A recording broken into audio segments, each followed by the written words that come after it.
네, 여러분 안녕하십니까? 대통령 선거하고 관련해서 대세론이라는 게 있고 대망론이라는 게 있습니다. 대세론이라고 하는 것은 아무개 후보가 당선 가능성이 제일 높다. 그와 경선을 치르는 그 누구도 그를 이길 가능성이 거의 없는 것 아니냐, 뭐 이런 분위기가 조성됐을 때 대세론이라는 말을 쓰지요. 어떤 특정 후보가 여론조사 결과 거기 뭐 더블 스코어, 그러니까 오차 범위를 훌쩍 벗어난 그런 차이로 앞서 나가고 있을 때 높은 당선 가능성을 얘기할 때 대세론이라는 말을 씁니다. 반면에 대망론이라는 말은 실제 당선 가능성과는 별도로 많은 사람이 원하고 있을 때, 그때 대망론이라는 말을 씁니다.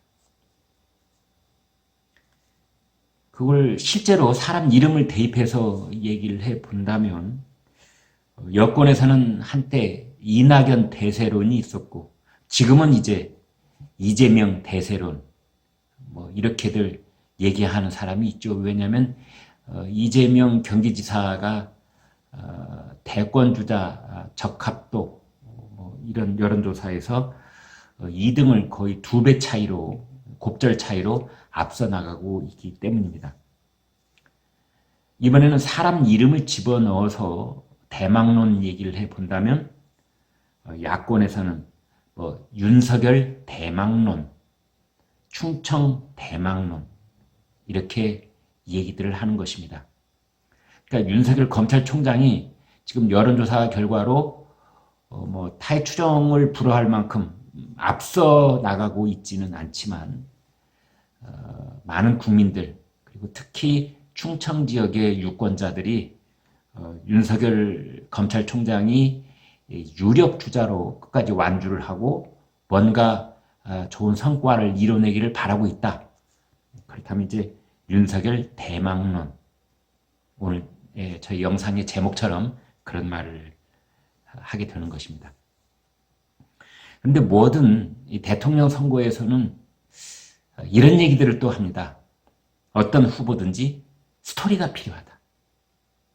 기승전결이든지 아니면 뭐 발단, 전개, 위기, 대전환, 파국 뭐 이런 식의 5단계 스토리든지 아무튼 스토리가 필요하다 이런 얘기들을 합니다. 갓난 신고를 겪은 다음에 화려한 부활을 한다면 이제 그게 가장 좋은 감동적인 스토리가 되겠지요.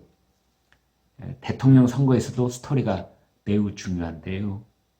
윤석열 총장은 그동안 온갖 수모를 다 겪었습니다. 징계, 감찰, 수사, 징계, 감찰, 수사. 그것들이 반복되면서 지난 1년 동안 거의 가시밭길을 걸어온 셈이라고 말할 수 있습니다. 비유적으로 말한다면 골고다 언덕을 오르는 기분이었다고도 할 수 있을 것입니다.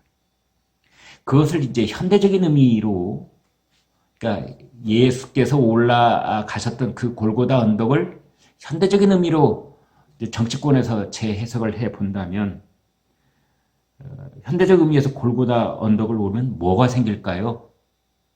그렇습니다. 바로 면류관이 생깁니다. 면류관.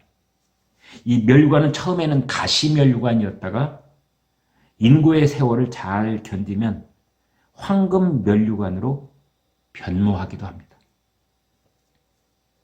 이제 문재인 대통령은 윤석열 총장한테 임명장을 주면서 우리 윤 총장 이렇게 어깨를 두들기듯 얘기했다가 얼마 전에는 그는 문재인 정부 총장이다. 문재인 정부 사람이다.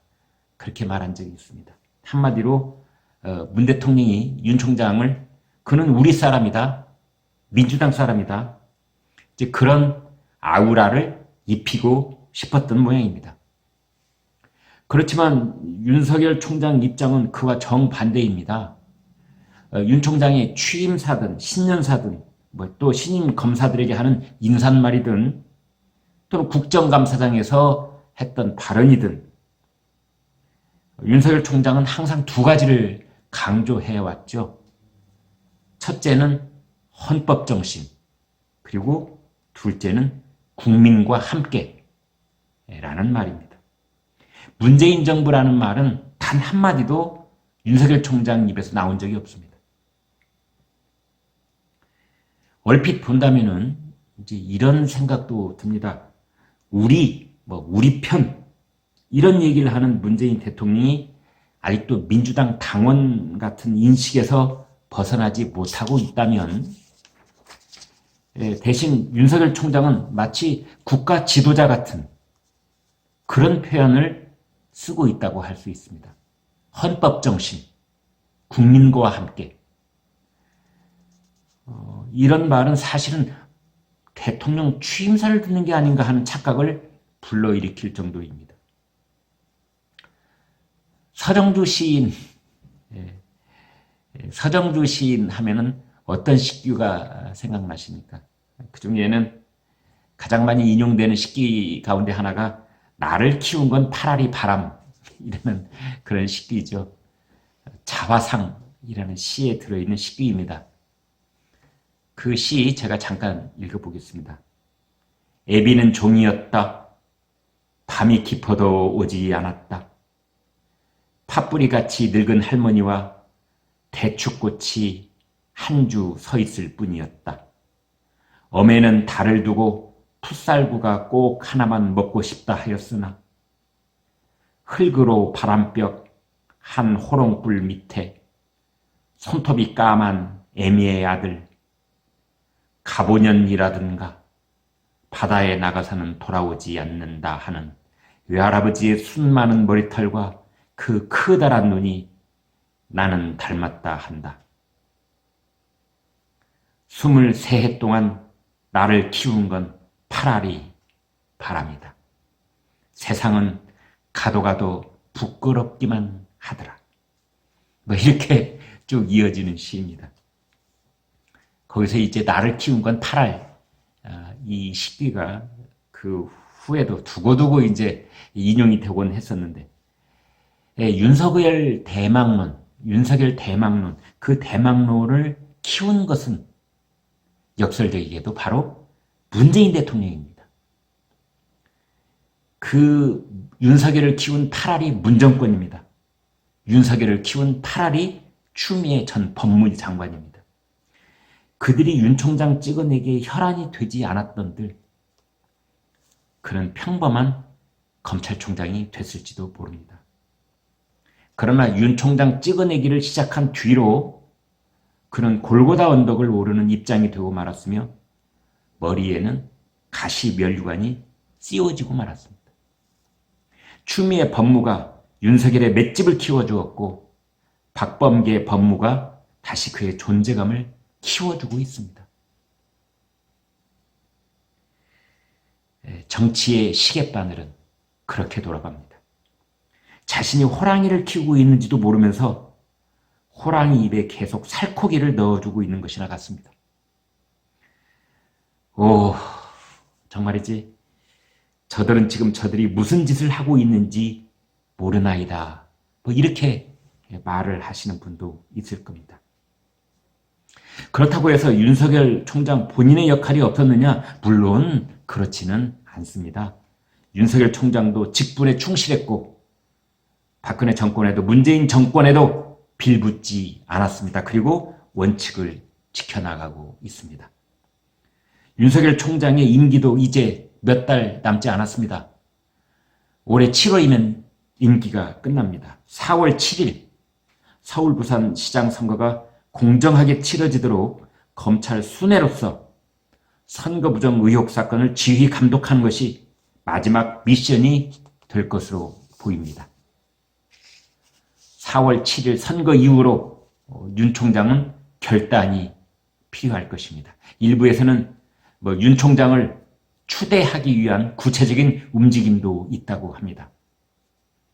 그를 대권주자로서 확실히 자리 잡도록 해주기 위해서 필요하다면 손을 빌려주고 필요하다면 머리도 빌려주고 때로는 장소와 경비를 지원하겠다는 사람들이 물밑에서 이리저리 규합하고 있다는 소문도 들립니다.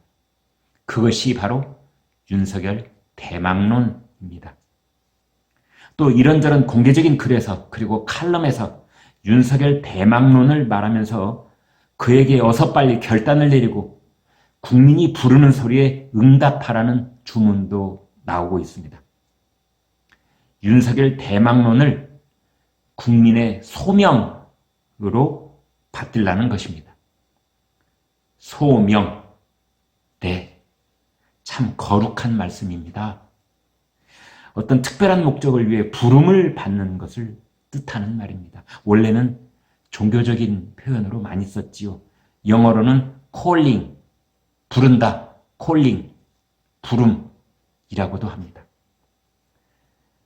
그래서 윤석열 대망론이 요즘에는 윤석열의 소명이라는 말로 발전하고 있는 것 같습니다. 여러분, 고맙습니다.